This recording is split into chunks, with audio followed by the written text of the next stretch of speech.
I'm going to show you how to make your artwork look like pencil even though it's not, and why it's better than pencil.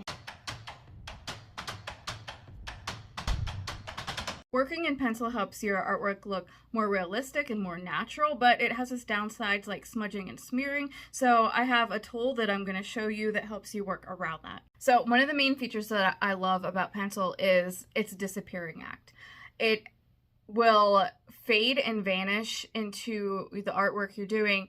That allows your pieces to look more photorealistic, if not completely photorealistic, depending on the style you're going for. So that's the biggest feature about pencil that I absolutely love.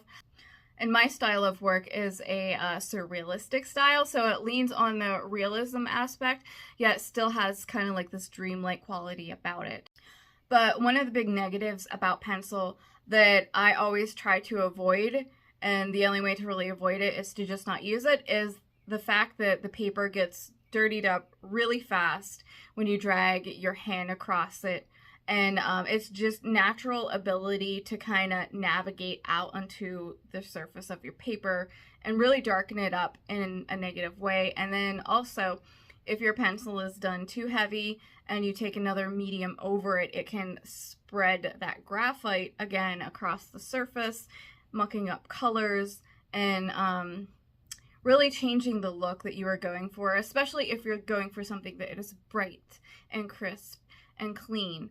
So when I'm doing artwork where I'm using pencil, it's definitely much more labor intensive, more time consuming, and my schedule for the project is bumped out longer because there's just so much more effort that must be made in taking care to navigate your surface without destroying it or without it losing its nice bright white integrity. I almost always work on a white canvas, not always exclusively, but for the most part.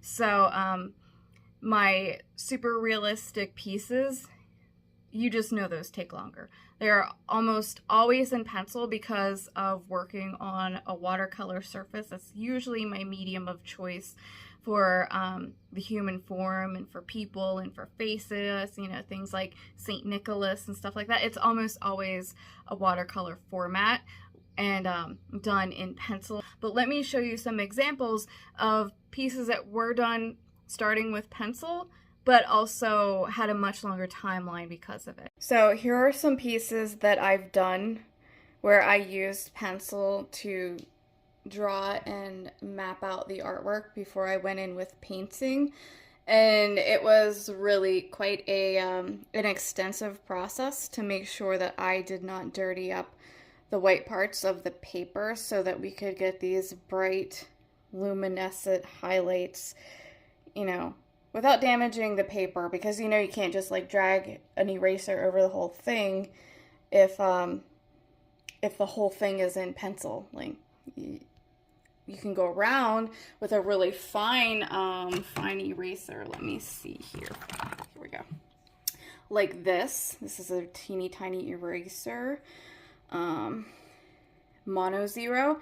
And you can go in and you can erase any of the graphite that you spread around, but that also takes a lot of time too, so I'm not a fan of that.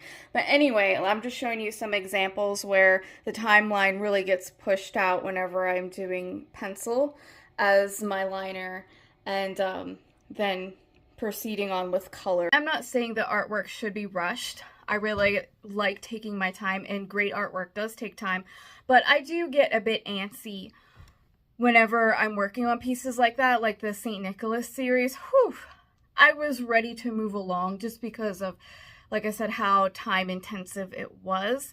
So this tool here that I'm going to show you really like bumps up that timeline that I can move a little bit faster, not get so antsy with it. Dare I say bored, but I just liked the feeling of momentum and moving along.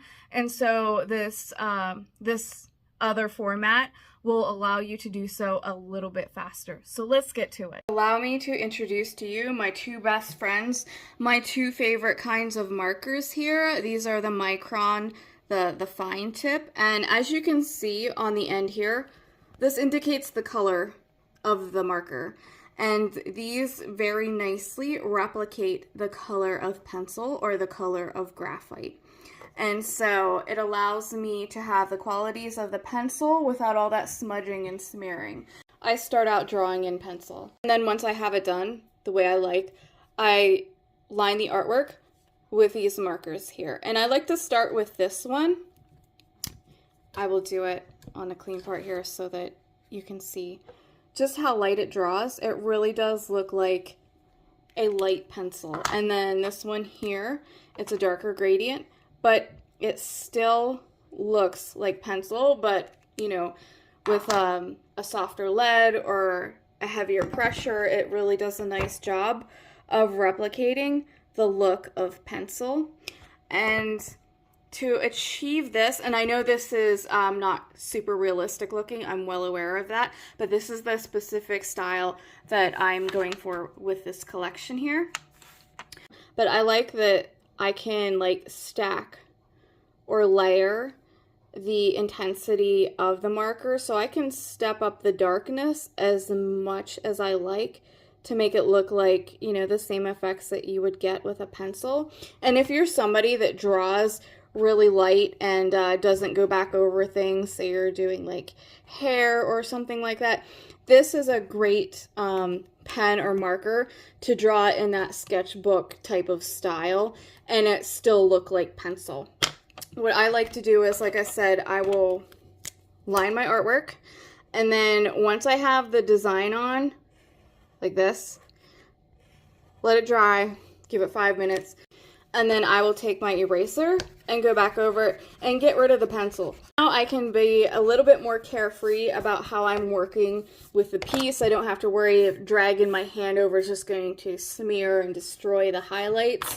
It just makes the surface much friendlier to work with. Like I said, I feel like I can move along much faster when I'm not worrying about constantly moving the graphite across the paper.